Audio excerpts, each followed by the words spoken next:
Punjab KTV देख रहे हो। तुहाडे सारिਆਂ ਦਾ ਸਵਾਗਤ। सरदार सिमरनजीत सिंह मान ने लोक सभा जाण तो पहला ਅਤੇ पार्लीमेंट ਦੇ ਵਿੱਚ राष्ट्रपति उम्मीदवारों चों किसी एक नूं वोट पाउण तो पहला उन्हां राष्ट्रपति उम्मीदवारों के नाम चिट्ठी लिख के उन्हां तो उन्हां दे विचार पुछे ने। सिमरनजीत सिंह मान ने जसवंत सिन्हा अते द्रौपदी मुर्मू उन्हां नूं चिट्ठी लिखी है अते चिट्ठी लिख के घट गिणतियां बारे अते पंजाब दे नाल हो रहे वितकरे बारे उन्होंने उन्होंने जो विचार ने वो पूछे ने कि तुहाडे विचार की ने। सरदार सिमरनजीत सिंह मान होरां ने चिट्ठी लिख के इन्हां दोवें उम्मीदवारों नूं अपने विचार दस्सण लई कहा है ते यही कहा है कि उस तो बाद ही मैं इस गल दे फैसला लवांगा कि वोट किस नूं पाउणी है। उन्होंने कहा कि संविधान की धारा 72 तहत राष्ट्रपतियों के कोल ये अधिकार हुंदे ने कि वो किसी दी भी सज़ा माफ़ी कर सकते हैं, फांसी नूं रोक सकते हैं, सज़ा नूं माफ़ कर सकते हैं। तो इसे संबंध दे विच सिमरनजीत सिंह मान ने इन्हां दोवें उम्मीदवारों नूं लिखिया कि तुहाडे की विचार ने 1984 सिख कतलेआम का विरोध करने वाले सिख कैदियों के बारे तुहाडे की विचार ने, जिन्हां ने 1984 सिख कतलेआम का विरोध किया, जिहड़े बंदी सिंह हुण जेलों के विच ने उन्हां दी रिहाई की गल की है सिमरनजीत सिंह मान ने। अते सवाल किए ने राष्ट्रपति उम्मीदवारों नूं जसवंत सिन्हा नूं अते द्रौपदी मुर्मू नूं सवाल किए ने कि तुहाडे की विचार ने इन्हां दे बारे, की तुसीं इन्हां दी रिहाई दे लई कुछ करोगे, क्योंकि संविधान की धारा 72 राष्ट्रपति नूं ये अधिकार दिंदी है कि वह किसी दी भी सज़ा माफ़ कर सकता है, सज़ा नूं घटा सकता है, सज़ा दे विच कटौती कर सकता है, उम्र कैद नूं सज़ा उम्र कैद की सज़ा नूं घट कर सकता है अते फांसी की सज़ा नूं उम्र कैद बदल सकता है जां घट सज़ा दे विच बदल सकता है। ये अधिकार राष्ट्रपति दे कोल हुंदे ने अते राष्ट्रपति इन्हां दी वरतों करके किसी दी भी सज़ा माफ़ी कर सकता है। अते हुण सिमरनजीत सिंह मान ने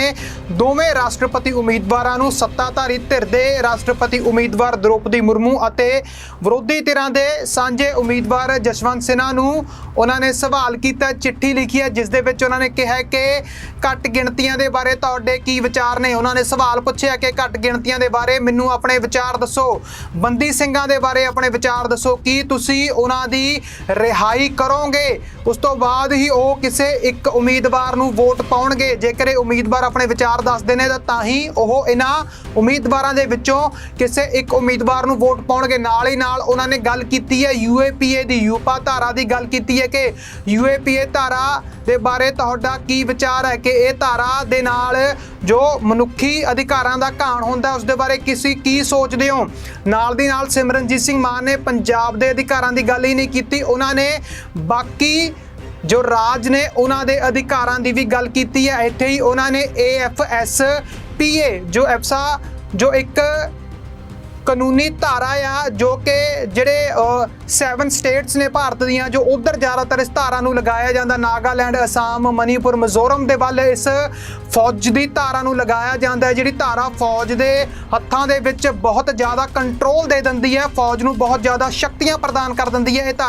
इस धारा के बारे भी पूछा कि इस धारा के नाल हो रहे मनुखी अधिकारां दे घाण बारे तुसीं की सोचदे हो, घट गिणतियां दे बारे तुहाडे की विचार ने, स्टेटां नूं दिते जांदे अधिकारां दे बारे जां वध अधिकारां दे बारे तुसीं की सोचदे हो, जां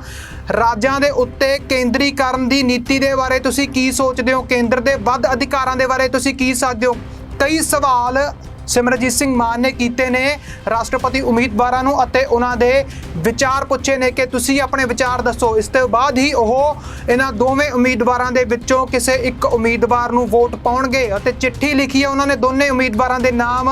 चिट्ठी नूं जनतक किया। उन्होंने तो तुहानूं वो चिट्ठी भी दिखा रहे हैं जिस दे विच उन्होंने सवाल पुछे ने, बंदी सिंघां दे उत्ते सवाल पुछे ने, उन्हां दी रिहाई दे उत्ते सवाल पुछे ने